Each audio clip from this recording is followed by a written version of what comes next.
December 5 today, anniversary ko na for 14 years na dito sa abroad. So wala pang ipon, pero ayun nga, may mabait naman talaga akong amo na kahit kailan hindi ako nakalipat ng ibang amo. Ayun nga, ginagawa lang, inahayaan lang nila ako kung anong ginagawa ko, nagtatanim-tanim. Kayo din ba? May mga amo din ba kayo na katulad ko na hinahayaan lang kung anong dapat, anong ginagawa, nagtatanim? Kahit nga lang sa ano, kasi nga proud na proud sila sa akin. Alam nyo ba? Ayan, nilalagay ko lang. Pero mabunga na yan. Lilit lang siya. Naputol ko kasi yung mga ano niya, no.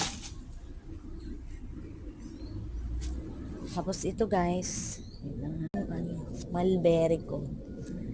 Ayan o, mabunga siya. Alam mo kasi ang mulberry, kailangan mo yung putulin yung ano, magtanim na naman ng bago niyan kasi nga matanda na yan.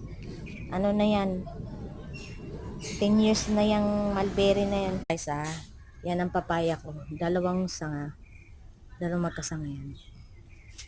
Kasi nga, pinutol ko yan dyan sa ano, nung ano, last year lang. Ano na to? Papaya na to. Mag 1 year na. Tingnan nyo, may bunga siya. Yung isa hindi masyado ano. Pero ito, yun nga. Ang dami nga, lalaki. Oh, malalaki yan.